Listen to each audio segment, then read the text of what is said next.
Hello everyone, and welcome to the second of 3 videos about TitanFall 2. And since the first one on the multiplayer was so long, I'm going to be writing this script a little bit shorter, hopefully. And I also want to avoid spoilers in the single player. That'll be in a third video, so therefore this should be pretty short. For the single player section, we are mostly going to be talking about the gameplay, the length, and of course the story, without any major plot points being spoiled. So to start us off, we're going to talk about the gameplay, which follows much of the same playstyle as the multiplayer, with a few minor differences. The key ones being that there is no grapple or pilot ability as far as I can tell. Potentially there are some secrets that could maybe get to this, but I found a lot of secrets within the game, and none of them ever gave me a specific pilot ability. There's also the Titan loadouts, which can be changed instantly on a whim, and grenades now have a capacity instead of a cooldown. Lastly, you don't have infinite ammo, but it is pretty easy to come across. Everything else more or less plays out the same way. Each level is fairly linear, but with a lot of variety in its approach to combat in terms of the wall running, parkour, and different weapons you can use. All kinds of weapons are readily available at almost all times, which initially seemed a little bit cheesy, but as the story develops, it's pretty easy to understand why these weapon caches seem to be everywhere. As far as the game goes, this gives you many opportunities to try out all of the weapons available before jumping into multiplayer, where it can be daunting to new players trying to figure out which weapons they like and which ones they don't. Titan weapons, on the other hand, are unlocked throughout the campaign, and you get several of them pretty early to give you some variety in your Titan combat. Now, in terms of believability, you have to suspend reality when you can instantly switch between entire loadouts at the click of a button, whereas multiplayer gives each loadout its own unique Titan, but it doesn't really take away from the experience.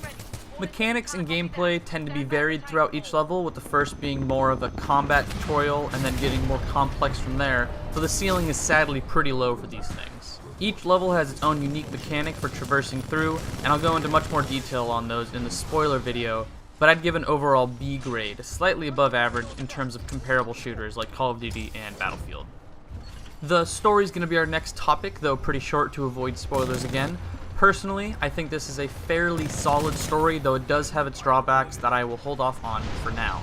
Your goal throughout most of the campaign is to meet up with the commander of the militia after your group was dropped behind enemy lines. This sets the premise for where you are, why you are there, and why there are weapons everywhere, as well as helping establish why you, as compared to the enemy, are the good guys of the story. It's definitely not the most emotional of stories, not that I would expect one from this kind of genre, but the conversations between the player and BT, your Titan, do a decent job of building character. Each level finishes with the Titan boss fight, though they are not the only Titan fights in the game. I like the way each character introduces themselves, though it is a little strange that they get out of their Titan to do the introductions before getting back in. In terms of reality, there's no reason why I couldn't just shoot them as soon as they step out of their Titan, except that we're currently in a cutscene when this happens.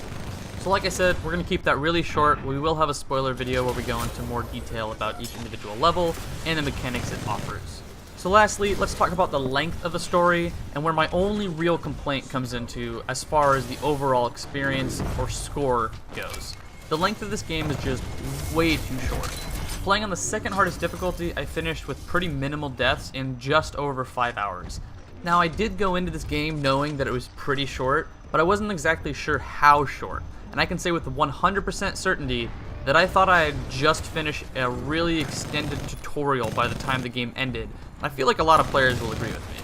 This doesn't necessarily take away from the story told during these 5 hours, but coming from a world of Dark Souls, Witcher, Bioshock, and all sorts of other much longer games, this would have legitimately just been an extremely long tutorial in any of those games. Maybe not even extremely long, just a basic tutorial, where the mechanics it taught you were then further expanded upon during the main game. I can only hope that TitanFall 3, the actual story, will fix this painful issue. Being left wanting more of a game is generally a good thing, but that's after playing 100 or so hours of it, not 5. Now, I did want to keep this one short because I know, again, the next video about the spoiler section is going to be kept pretty long, so I'm just going to move on and talk about a theoretical score that I would give this game.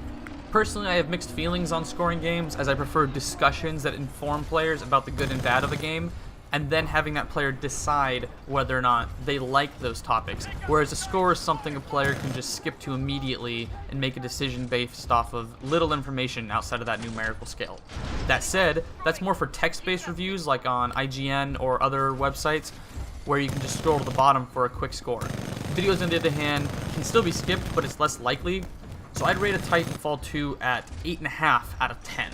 With that final 1.5 having to do with the story's length, as well as the okay but not amazing characters. I also think that these two are both fixable in the same way. Make the story longer and the characters will develop themselves, provided the writing doesn't stagnate or even get worse.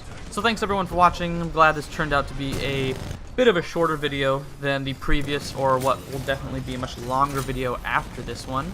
Again, third time, I know. Check out the spoiler version. I think it'll be structured, but much more rambly. And I want to see in the comments whether or not you agree or disagree with some of my personal feelings about each individual mechanic and the levels and how they fit together. Have a good one. Whoa, over there!